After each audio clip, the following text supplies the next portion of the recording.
Our planet Earth is a beautiful and complex collage of wildly varying terrain types, including, but not limited to, river valleys, forests, jungles, deserts, and mountains. These lands also contain a wide variety of resources. Our human ancestors made use of these resources to build civilization.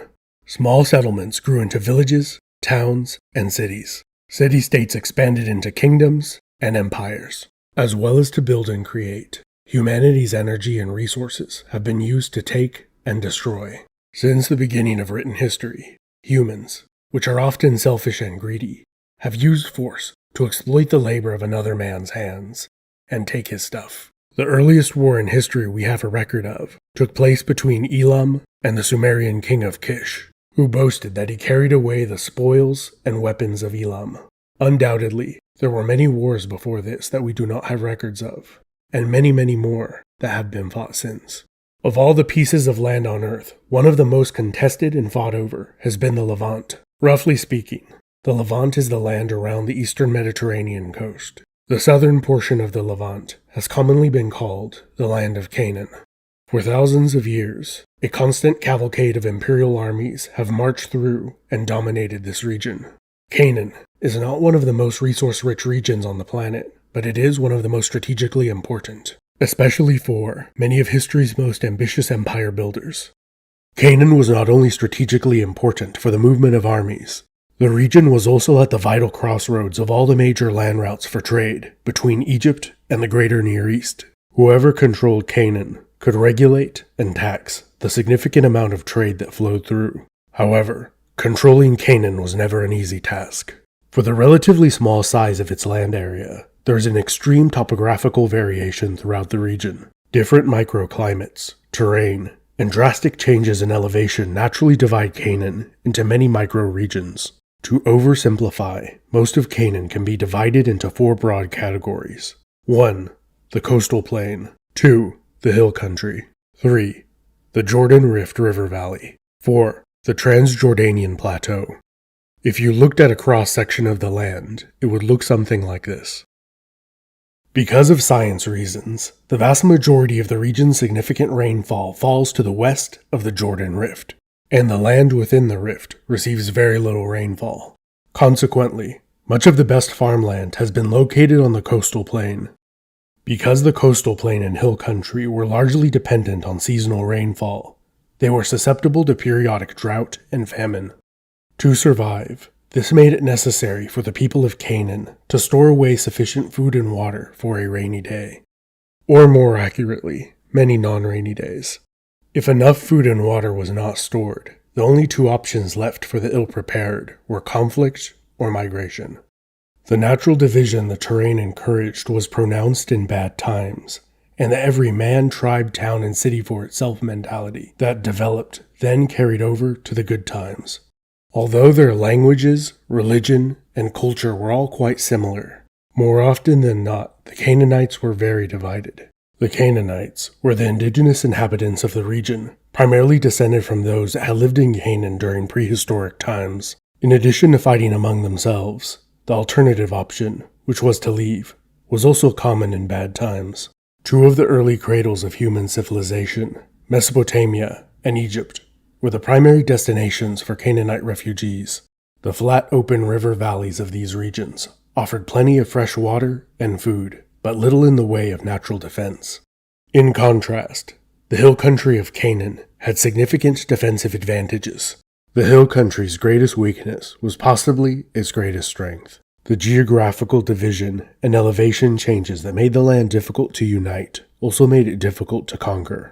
Defensive locations in the hill country that also had access to water, from springs, rivers, streams, and rainwater, collected in cisterns, were often preferred as locations to build cities, compared to other locations with better farmland and little or no natural defense. Cities like Lachish, Jerusalem, Samaria, and Hebron were all power centers chosen for their strategic location that made them difficult to besiege. In the north, the hill country and the coastal plain merge. The Canaanites of that heavily forested region became expert seafarers and merchants, and their high-quality wood was in high demand throughout the ancient Mediterranean. These Canaanites were later known as the Phoenicians. While the hill country of Canaan is not particularly unusual, the Jordan Rift is one of the most extreme topographic features on our planet. The shore of the Dead Sea is the lowest point of land on Earth, while the Dead Sea itself and the Sea of Galilee are the two lowest lakes in the world. The north and south of the rift are also drastically different from each other. The lower south is very dry, and the Dead Sea is 6 times more salty than the ocean, so its utility is pretty limited. In contrast, the north is wetter, and the water is fresh. There is marshland, ample wildlife, and farmland. For approximately 1,000 years, the city of Hazor was the leading city-state of the Northern Rift. The kings of Hazor were powerful enough to periodically command a coalition of northern Canaanite city-states. While there were many prosperous city-states in the Northern Rift, in the south, Jericho was the only notable city-state. This is largely due to the fact that Jericho has access to a significant amount of fresh water, a very rare commodity in the surrounding area. On the Transjordan Plateau, 2 civilizations, the Ammonites and the Moabites, developed. They both became centralized kingdoms in the later 2nd millennium BC. They were centered around modest river valleys, which were fed by underground springs that flowed into the Jordan River. The north of the Transjordan region was dominated by the Amorites and later the Arameans, both coming from around what is now the Syrian highlands. The economy of Ammon and Moab were largely dependent on the outermost inland trade route that connected the Near East to Egypt. That trade route passed through Edom. Like the other Canaanites, Ammonites, and Moabites, the Edomites were a Semitic-speaking people. They possessed some of the least hospitable land in the region. Because quality farmland was in short supply, the Edomites were predominantly semi-nomadic pastoralists. Consequently, whenever they could not make a living off of taxing trade, they often turned to banditry, raiding as far north as the Jezreel Valley, and to the west to the borders of Egypt. As early as the first dynasty of Egyptian pharaohs, the strategic importance of Canaan was realized. At the site which would later become Gaza, the Egyptians built a fortress which guarded Egypt's economic and military interests in the region. After a few hundred years, that site was retaken by the coastal Canaanites. During the early Bronze Age, several fortified Canaanite towns grew into cities. The largest known sites of this period were Ennesur, Megiddo, and Jericho. The last centuries of the early Bronze Age were marked by the depopulation and abandonment of the larger urban sites in Canaan. Smaller farming villages and a semi-nomadic way of life became more prevalent for a time.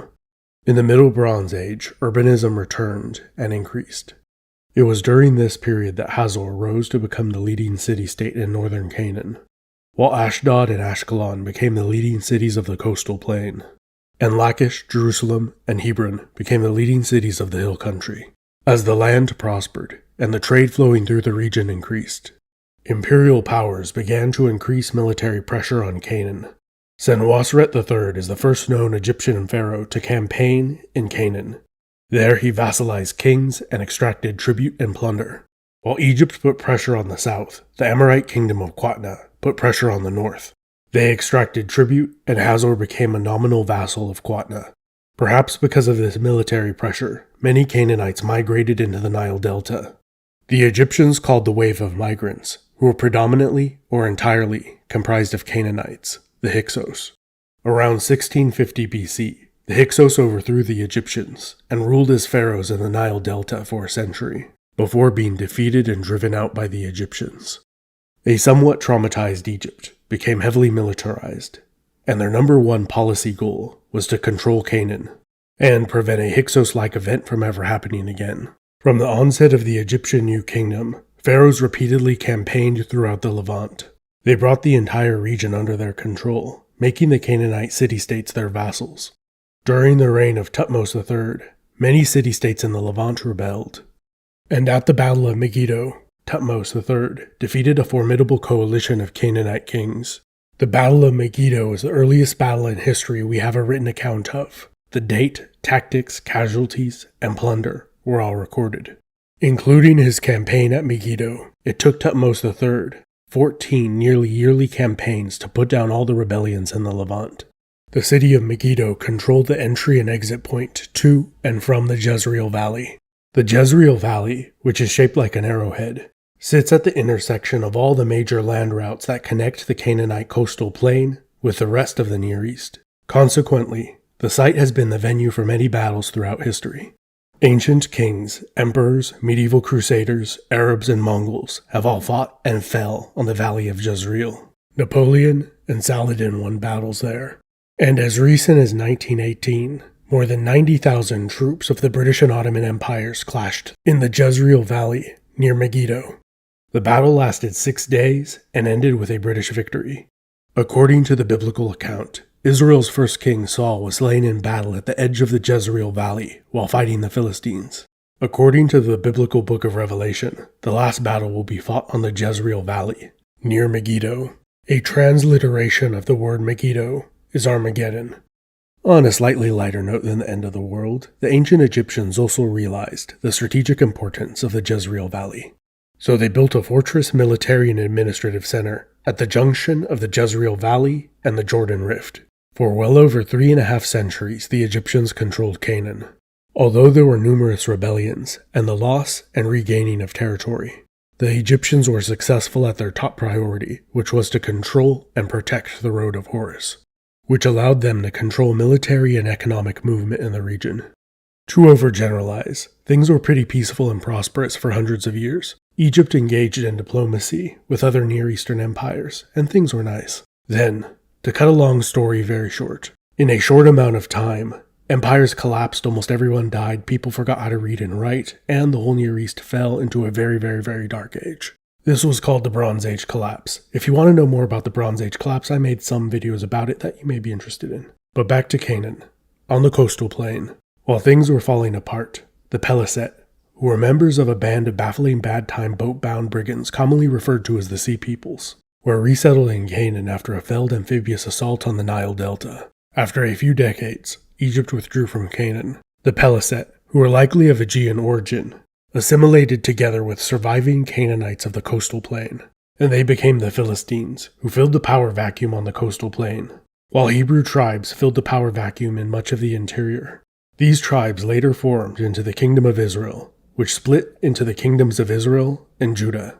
Israel's new capital city of Samaria became the new power center in the north, and was the longtime rival of the Aramean kingdom of Damascus. The unconquered Canaanites on the northern coast recovered relatively quickly, and are more commonly known by their Greek name, the Phoenicians. They would go on to found the city of Carthage, which is famous for its wars with Rome and its brilliant general Hannibal. All of the states in the Levant were either conquered or vassalized by the Assyrian Empire. A long string of succeeding empires controlled the region. Over time, the common language of the region changed from Semitic dialects to Aramaic, and then Greek, and then Arabic. In a slow process, new people assimilated with the old. In today's modern population of the region, many are partial descendants of the ancient Canaanites. But exactly who is related to this ancient people, and to what proportion, has been a matter of heated debate. However, whatever the case may be, we should all strive to treat our fellow human beings with dignity and respect. The way one treats people should be based on their actions they take, not whoever their ancestors were. This has been Epimetheus. Thank you for watching, and to my patrons for making this video possible.